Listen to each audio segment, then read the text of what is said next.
It's muted. Okay. Great. So we will start the meeting. We will still be allowing people to come into the meeting. We'll go over interpretation. Good evening, everyone. I'm Jesus Orante. I should have started with the introduction. I'm with Denver Parks and Recreation, the community engagement specialist. We have a couple other people from DPR that we'd like to recognize, Owen Wells, and then we have our PM from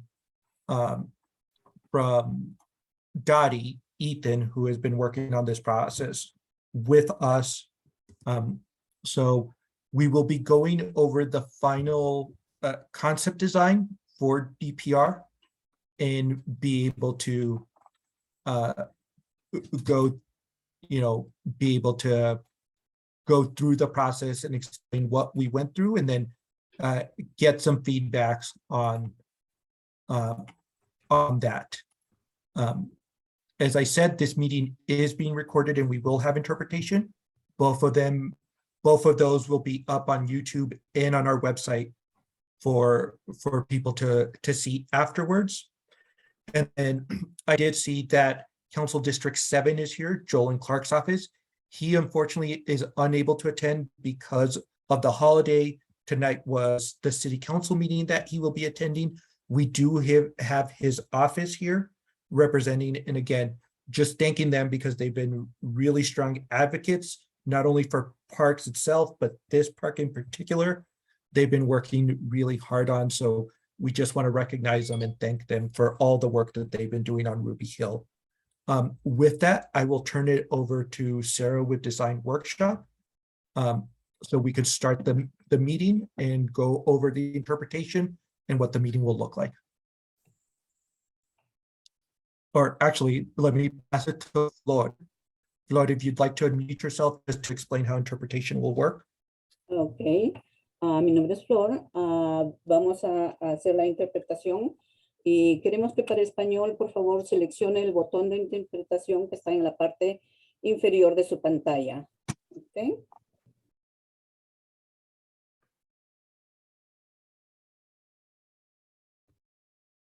All right, Jesus, are we good to go to the next slide? Okay. Hi, everyone. My name is Sarah Bonnequist. I am the project manager from Design Workshop. We're a landscape architecture firm. We are the lead designer for this project, but we have a lot of collaborators, which we'll get to in a little bit. I just wanted to set a couple of virtual meeting reminders before we start. If everyone could stay on mute until we get to the questions portion, just so that we can flow through this presentation. You feel free to turn your video on or off, whichever you prefer. There's also a chat button, which you can type type comments or questions into, and we will have someone monitoring that throughout the presentation.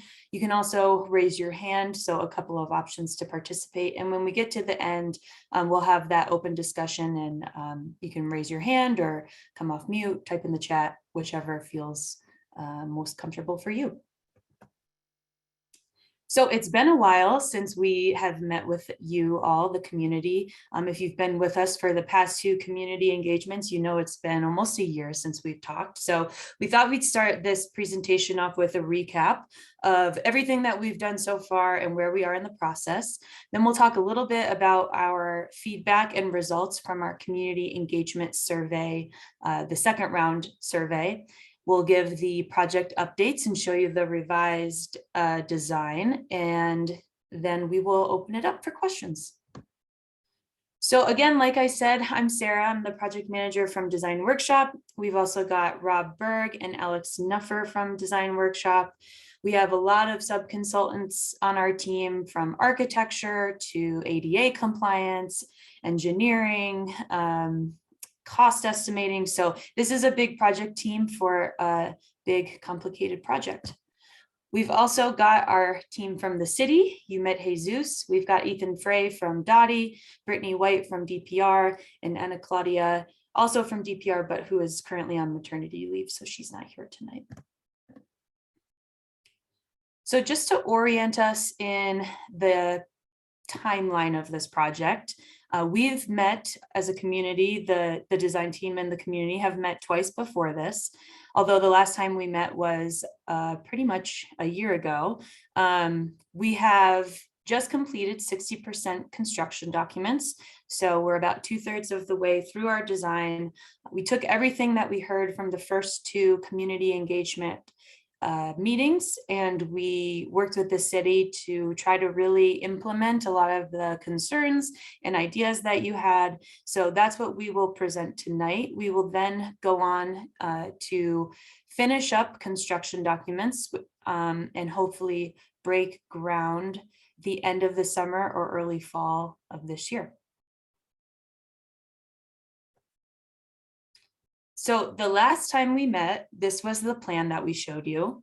It may look familiar if you have been with us for this ride. We had the community building, we had the bike playground, of course, skate park, we had some flexible recreation, both in hard courts and open lawn space, and we had a splash pad and family lawn. We also had an existing parking lot that we expanded on, as well as 2 new parking lots and a new drop-off in the site. A lot of these elements in our revised site design are the same. We've also taken out some major portions of it. So just to orient you on where we started. So like I said, we took out some major portions of the plan. So 2 big project updates that you're going to see that are different from what we've been looking at. Number 1 is the removal of the parking lots. So we heard you. We heard that you didn't want all of this extra parking. We heard that you didn't want the added circulation through the site. And so we removed that west parking lot that's actually showing Plan North here on the screen. And we also removed the northern parking, which is showing Plan East on the screen, both labeled number 1. So I think that was a really big improvement to the site plan that allowed us to space out a lot of the other programmatic elements and make room for people spaces versus car spaces. The second thing that is a change from the site plan that you last saw is that we were able to remove the water quality pond, which is label number 2 here on the plan, because we basically figured out some other strategies to treat the water quality on site through grass berms and buffers and other strategies. So that was also a huge portion of the site that we were able to take back and dedicate to our other programming and people. And so just to get a little finer detailed on the removal of the parking. So there is the existing parking today. This is the parking lot that you would see on site, except for that we have expanded the number of spaces in it. And so this has not substantially changed from the old site plan to the new site plan. We got a little more efficient and we're able to add 4 spots. But you can see that we then removed 28 from the top here and 32 from the side, as well as this drop off. So in total, we went from 122 to 66 spots. We also took into consideration all the feedback that we got from the last public engagement meeting, which we sent a survey out afterwards. We had over 150 survey participants and 50 comments recorded, so it was a really good turnout. This is I think a nice statistic from that survey that really shows where people, the elements that people are really leaning towards and are favoring the most. So the skate park came in at number 1. So you'll see in the site plan that we really took a lot of time to dedicate more space for the skate park and make sure that we were getting the right elements in to make it a meaningful space. So that skate park includes above ground elements as well as a pump track. The second one was the splash pad, and we realized that with the existing pool out of commission that there is no water play anymore on site. And we know that this is an important important element to parks and a piece that would be missing from the park. So again, we took the time to look at the splash pad, revise it a little bit and make it a lot more special than what we were seeing before, include more seating spaces and just make sure that this was going to be a meaningful space for water play. The third was the grass field. I think we heard a lot from you guys that there isn't a lot of flat green space in this park.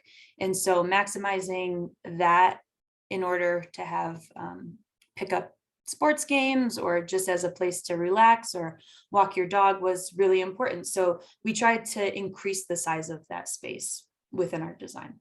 And then the bike playground, the community building, the sports courts, they're all elements that we went back and just refined and tweaked a bit.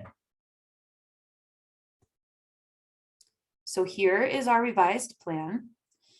You can see a lot of the elements again are in the same locations as before. They're slightly spaced out. They've got a little more room to breathe. And a couple elements have increased significantly, as I just mentioned from the last slide, but we'll start with the community building. So again, in the same location, we've got the entry plaza. If you're following my cursor here, we've got that drop off that's building off of the existing parking lot. So you'll be able to come in, drop your kids off, head either to the community building, the bike playground, the splash pad, or this central kind of spine that brings you to the other side of the park. We've got a splash pad, redesigned splash pad here. Instead of a big open circle, kind of open space, we've tried to make this a little bit more of an abstraction of a riverine or a creek bed. So it's got a little more playfulness to it. There's kind of a sense of adventure and curiosity in it. You don't necessarily see the whole space the minute that you enter it. So there's things to discover. We'll get into that a little bit more as we look at the renderings. But that space includes some lawn for relaxing and some shade structure with picnic tables and seating. We've got the sport court, which will be striped for both basketball and futsal, which will also have some seating spaces, picnic tables. We've also got Foursquare off to the side here. And then that flexible recreation space, which should be big enough for a pickup youth soccer league, basically fits within this green space here. We have an existing stand of trees that were kind of all in one location here that we really wanted to preserve, which we've done throughout the site, but these happen to be all in kind of a congregated location that we're kind of just squaring off here in a field of native seed. So this will be more of a natural area of the park. And then we've got the skate park and pump track here fenced in. You can see this fence coming all along the site just to contain this space for only skate park uses. We've also got a new plaza here meant for both the bike playground and the skate park. So that again has a shade structure. It will have a bike fix-it station and some picnic tables and seating areas. And then the bike park itself, it's gotten a little bigger in its size, but does have a lot of the same elements to teach kids how to learn how to ride a bike, experience different materialities, different topographies, learn how to balance and have fun riding their bike.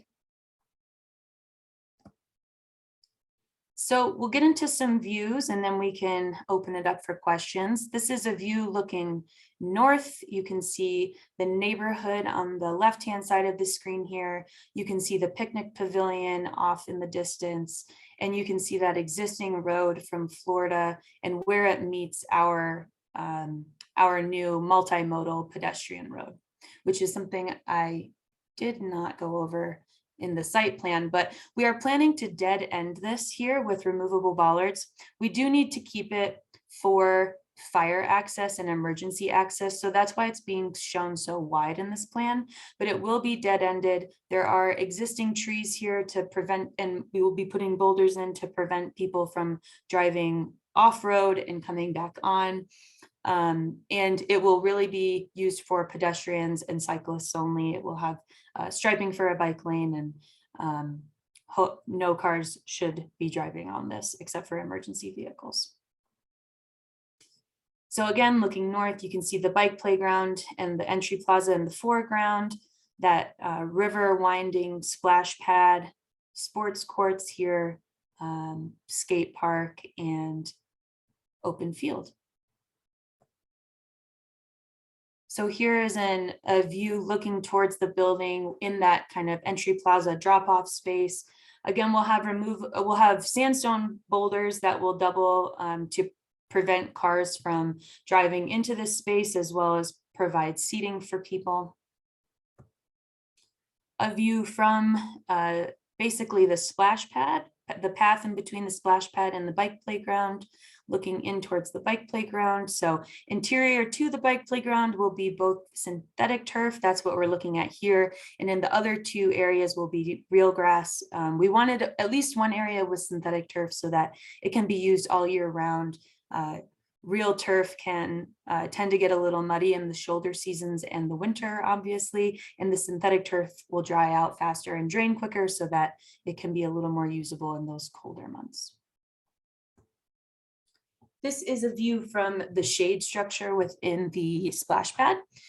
So you can see very active, lots of water features and kind of more natural climbing features for kids to play on, again, mimicking that kind of creek bed aesthetic. Another view, this is more taken from the entry plaza.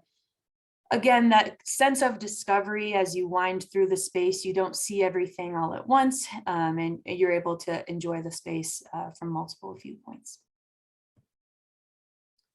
So here is the skate park and the pump track. We've worked with a skate park and bike company to ensure that we've got the right mix of elements here for people who are just starting out to people who are becoming, more of a moderate level skater, so that this can be used for a beginner to moderate user. This is not an advanced skate park, and we're also not able to have any bowls or anything that goes below the finished grade of the site, just due to the environmental concerns that Ruby Hill has. And again, with the master plan, we have the bike playground, and now we have this kind of beginner skate park, and then you would then graduate to a more advanced course. And so I'll leave it here on the aerial that kind of shows the whole park, and I will open it up to questions.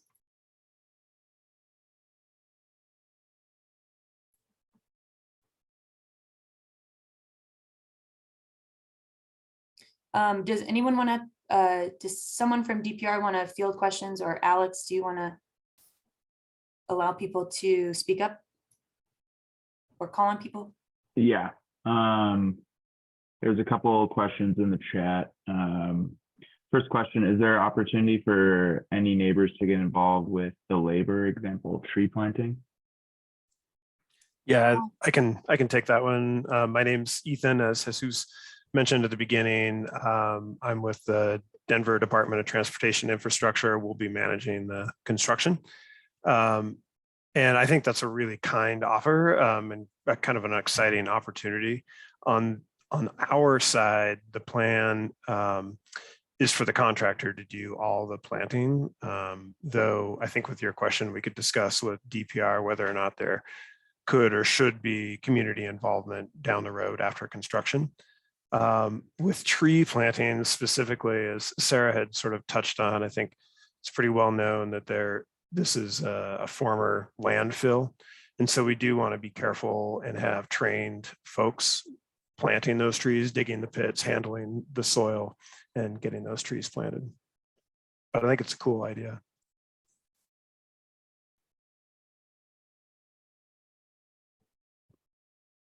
We have a comment in the chat. Since the skate park was the #1 request, a little more real estate should be allotted. Sarah, you want to comment on that? I'll just switch to the site plan. I'll back up a little bit and give some history on the skate park. So in our last community meeting, we were looking through the master plan because there was some questions from the community about the overall entire Ruby Hill Park master plan and this phase 3 project. And so when we were zooming out and looking at the overall master plan, someone brought up that there was a skate park to be in the master plan to go next to the BMX park. And so while that's outside of this kind of scope and project boundary that we're working on here, we felt like it was a really great suggestion because we have this bike playground. It's an entry level beginner bike area. And we felt like to pair with that, a beginner skate park would work very well also. So then you've got this beginner bike playground, and then you have a more advanced BMX park in the other side of the park. And so if you had this beginner skate park here, eventually down the line, oh, I'm sorry, I didn't mean to change that. Eventually down the line, the quote unquote advanced skate park could go where it was originally slated to go, closer to that BMX park.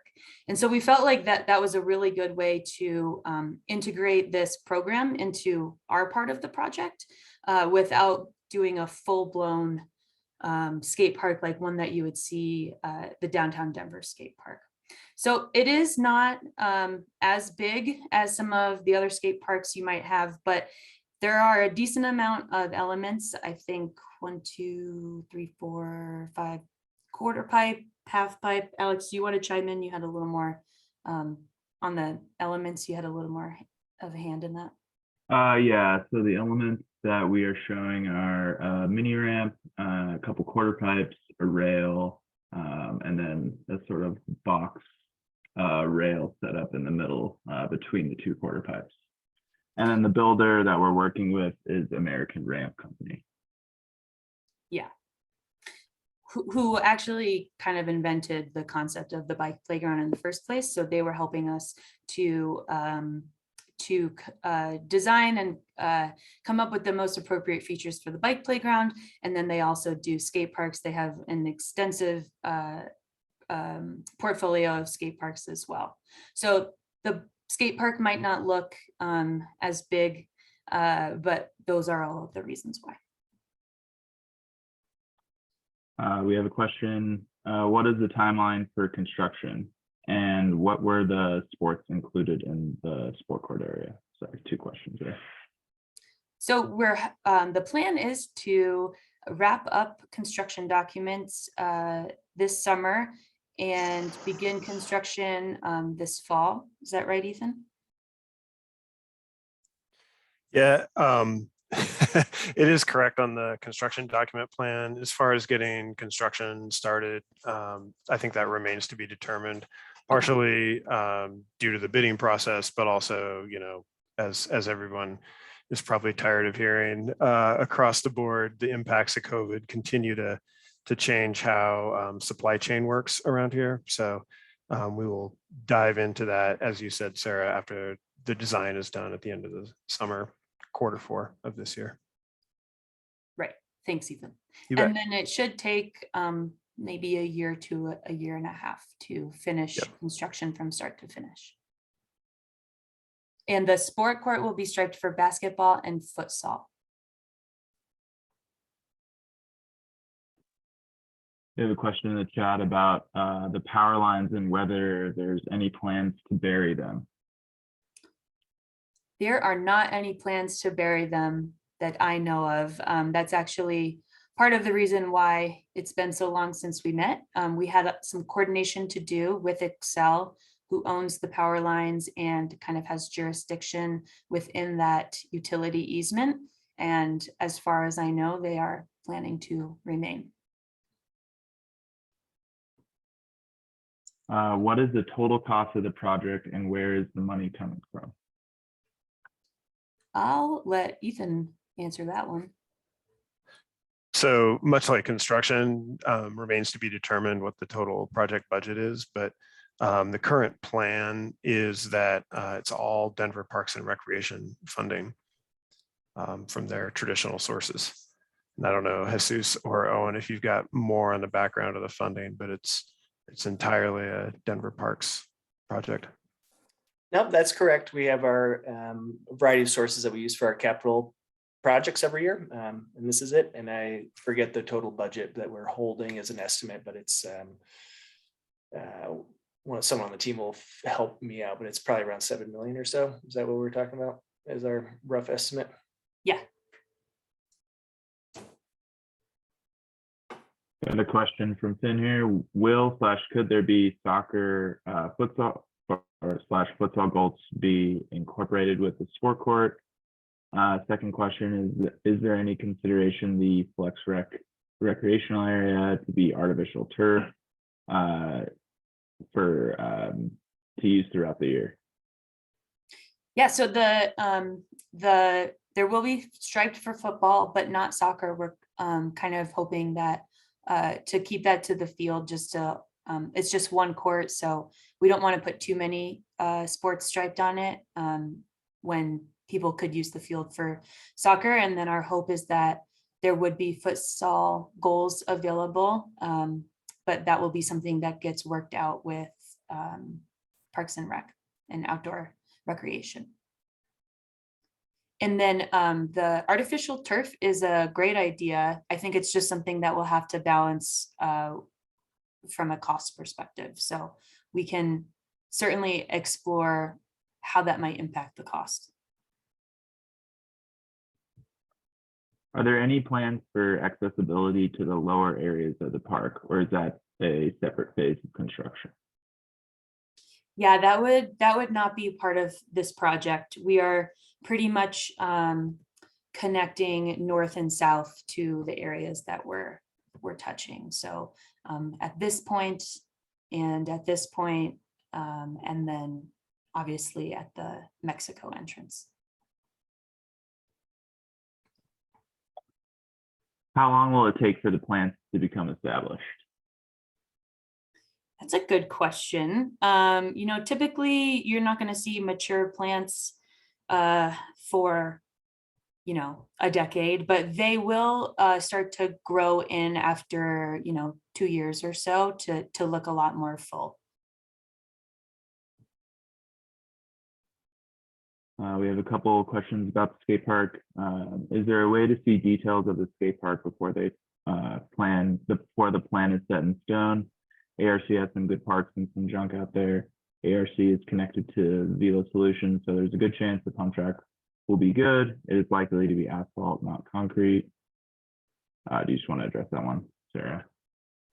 Yeah, so I think the city might have met with the skate park community between the last meeting and this one. So I don't want to speak for them, but that's perhaps something that we could they have the details, but we could work with them to get you those if that's something that would work. And then the pump track will be concrete.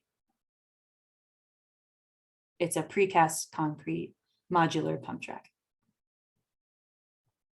Another question about the skate park. Were the skate park designers aware that the closest skate park has an almost identical prefabricated mini ramp, half pipe, and quarter pipe hips, A-frame rail set up, and that this design does not include any quarter pipes smaller than 4 feet high? That height is not ideal for beginner by any means. 2 feet is ideal for beginners. That's a great comment. We can certainly look at incorporating a 2-foot high one. I think the idea was that just to keep it to a broader audience, to have the larger half pipes, or quarter pipes, I'm sorry. But we can certainly look at getting a smaller one in there as well. That's a really great comment. Are there plans for what the community building will include? Oh, so the community building will include a gear library. So what that means is that during the summer months, the building will basically be a library for bikes, skateboards, scooters, helmets, and all kinds of safety equipment. In the winter, it will have skis, snowboards, poles, helmets for the winter rail yard. And it will also be a place for community workshops for bike and snow sports education. And then it will also house outdoor recreation staff in the building as well. And additionally, it will be available to the community, for instance, to host community meetings. Is there a central resource / site where one could find out about all the meetings like this across Denver? And Alex, I'll happy to answer that since that's not necessarily on the design. So unfortunately, there's not one central site for all the meetings that are taking place from the different agencies. Usually the agencies will have their own calendar. The mayor's office will sometimes be able to collect some of the larger meetings and put them on a calendar that they have.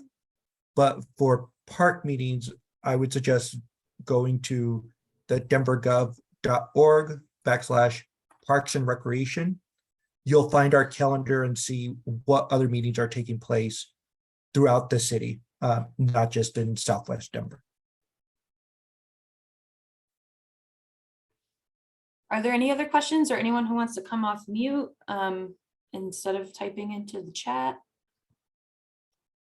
And if you do want to speak, sorry, I'll just chime in. We do have interpretation happening. So if you unmute yourself, you should feel free to turn on your camera if you're comfortable. But if you are speaking, just try to speak clearly and slowly so that our interpreter can also pick up any comments that you might have.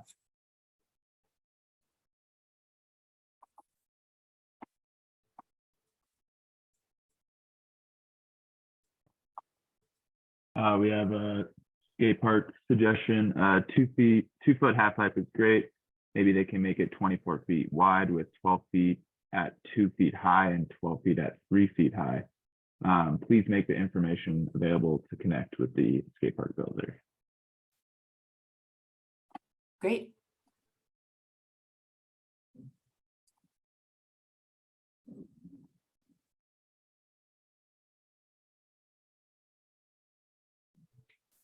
Anyone else? Questions or comments? Ethan, we're getting similar to like in the last meeting, really enthusiastic turnout from the skating community. They're asking us to share this information. Can you speak a little about how we'll get who's building the park and how we'll be able to share this information with them? Or is that something that should be put into the design from the beginning? Yeah, I think it'll all be part of the design ultimately. As Sarah indicated, excuse me, we still have quite a bit of design detail to pull together. And of course, we're working with, as mentioned, American Ramp Company. And I think somebody in the chat mentioned Velo. That's essentially their pump track wing of the same company. And that'll all be put together in the construction documents. So I think to your question, Jesus, I would say it's on DPR to decide how you guys want to communicate that out. If it's just something posted on the website, probably is the simplest way. But we can shake that out. It's a fair question following up on, like you said, the input we got in the last meeting. And I'm just opening up the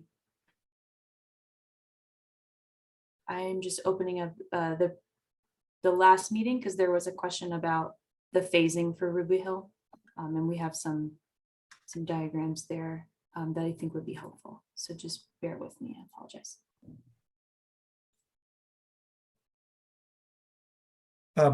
With that, Sarah, as you pull that up, we do have a question about a fenced dog area. While there was some initial discussions about possibly something in Ruby Hill, there is a dog park that is going in at Sanderson Gulch near here. So DPR decided that this would not be another place where we would add this type of amenity in the neighborhood. There will be a closed dog park in Ruby Hill, just not in Ruby Hill Park.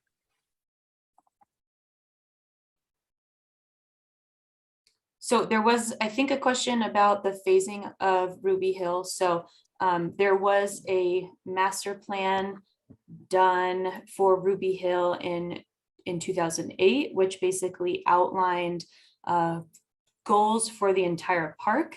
That then gets broken down into phases so that it's more manageable, and as more funding becomes available, the master plan can get kind of attacked piece by piece.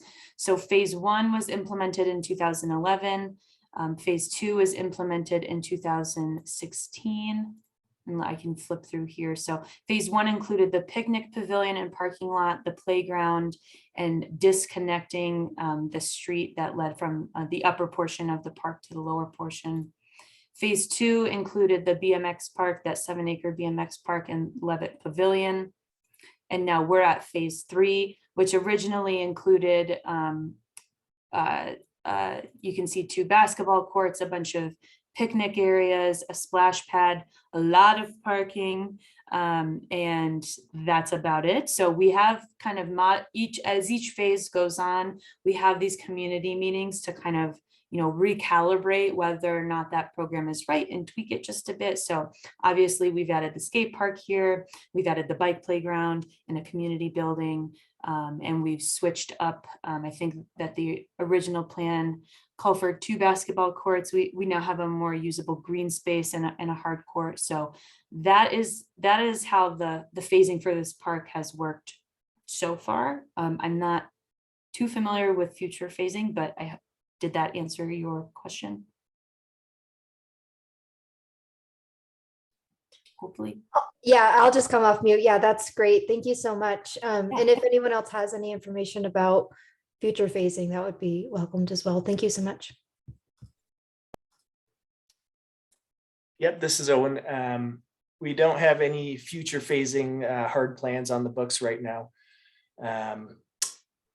This phase right here is a pretty massive investment for parks, and we have a lot of needs that we have to balance across the system. Not to get too academic here, but we have an urban park system, about 260 parks. So how we make a pretty finite amount of investment across the system is a big effort of us every year, and we go through a prioritization and budgeting process. So right now we're focused on executing this phase, and we'll start kind of figuring out how to work on some of the additional improvements that people have suggested over time, and figure out how we can bring that to bear over time, but nothing on the books at the moment. Looks like Evan has a question.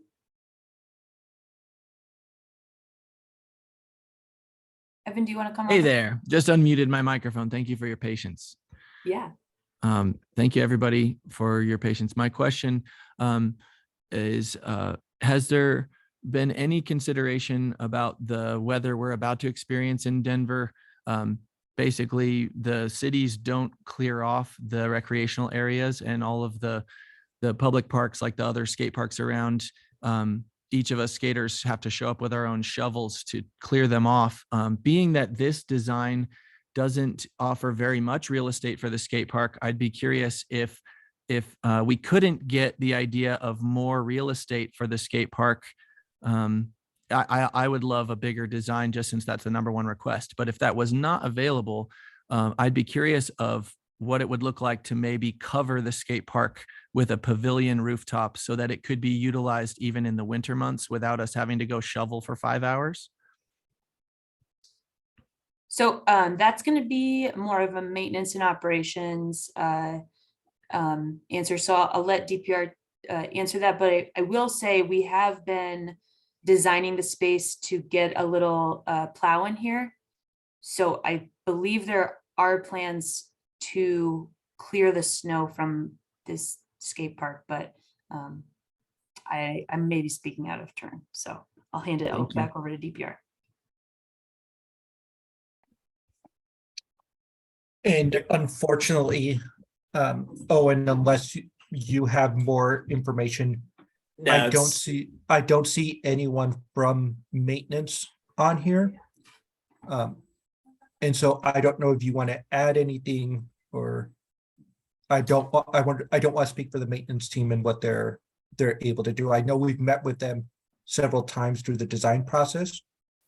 But I don't know what the clearing of the skate park will look like. Yeah, no, you covered it. That's all I was gonna say, that we have our operation, we have a large operations team, but they also have pretty huge demands. So it's a good point for us to kind of bring back to them. I do think there's probably some better potential here for, given that we're making a little hub, right? We're gonna have kind of an outdoor activity hub, and the design is gonna incorporate some easier access, right? It's very hard for our team to do handwork. When we can get in there with a small plow, it makes things a lot more effective. But yeah, but this is sort of outside of my bailiwick. We really do need to chat with our ops folks. And obviously we're a couple years out. The world will look a little bit different by the time we get there, but it's a good point.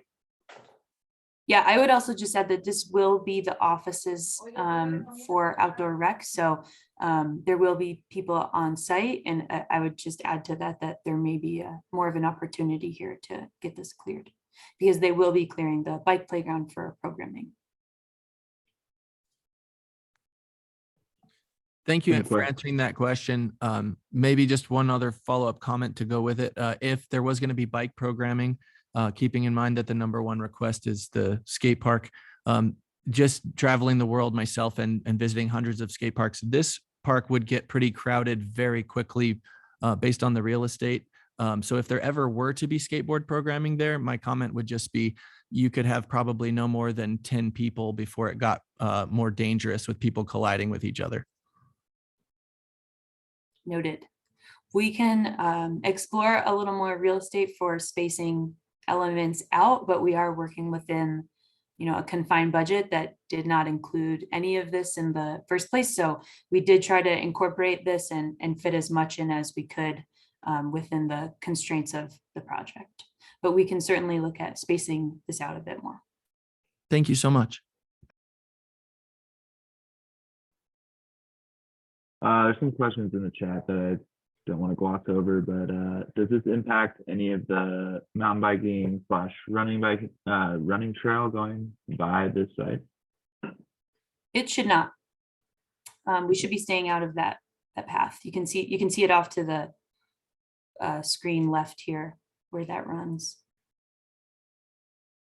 Was there any discussion of keeping the pool? So the pool, to my knowledge, was deemed unsafe and, or not, I'm sorry, not unsafe. The pool was deemed, when they were going through that master plan, they worked with a pool consultant to determine how much upkeep and repairs would cost, and it just wasn't in the budget, I believe was the reasoning. And so I don't think that pool has been in commission for a while, and it was deemed to not be included in this master plan. Yeah, and I'll just add, we did have, these projects take a while. So we had some pretty extensive conversations with the neighborhood and at some RNO meetings, probably 3 years ago, sort of talking through what was the community value here, and with some of the limitations on pool usage versus being able to have a water play feature that might be accessible more frequently. So that was sort of came out of those public conversations from several years ago.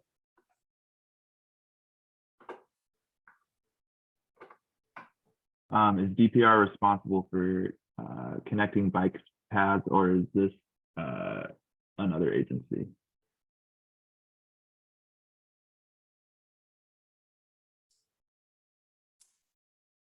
Sorry, Alex, can you say it again? Bike paths in the park are, that's us. But if you're talking about bike paths on the rest of the road network, that's our, we have colleagues at Department of Transportation and Infrastructure that we coordinate with and work on sort of the bike network. But no, Parks sort of maintains the bikeways within park assets. That's great. Thanks, Owen. Comment about the skate park. One more comment about the half pipe. Prefab will take maintenance. Can the half pipe be made of concrete and the flat bottom level with the flat ground? Yeah, I just echo what I said a little while ago. We can explore it, and we did explore it, but again, we're working under a budget, and so this was kind of deemed the best value for this project.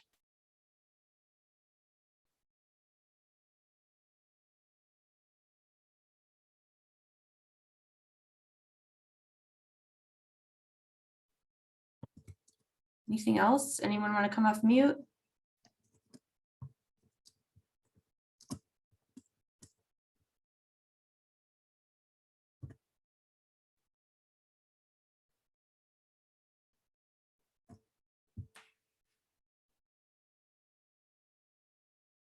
DPR, Ethan, Jesus, anything else to add?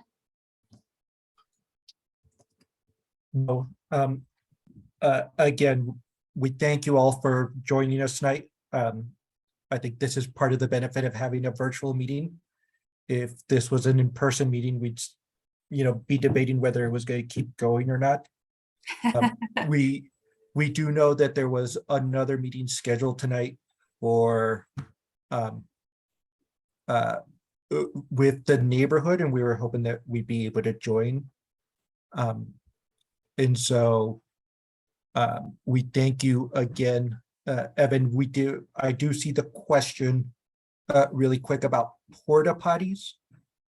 Sarah or someone on the design team, do you want to talk about restrooms or any type of amenity in this portion? Yeah, there will be restrooms in the building accessible from the outside of the building, and just, again, it's a maintenance and operations call on when those will be open, but they will be there and at least open when there are people in the building. So most days. And so again, just wrapping up, if you want to unmute yourself, we do see the thank yous. We thank you all again for sticking with us during the design, and really working with us, both from direct neighbors, the skating community that has really come out to to make this something that should be prioritized. It may not be to the level that they wanted, but it is something that I think adding it to this phase has really helped this phase. And design workshop and the design team did a really good job of integrating it with the resources that they had to use. Again, they'll look back and see what they're able to do, if anything, on this. But again, I think they might be working with some constraints and just seeing what can be done. But unless we have no other questions, we will be ending the meeting. Just as a reminder, the meeting has been recorded in both English and Spanish. That will be online, hopefully early next week, including this presentation, so that if others want to see the presentation, they're able to see it and look at some of the great amenities that are coming to Ruby Hill Park and into this neighborhood. So with that, again, thank you all for joining us tonight, and thank you all for being part of this design process. Thank you, everyone. Appreciate you guys coming out. Have a good night.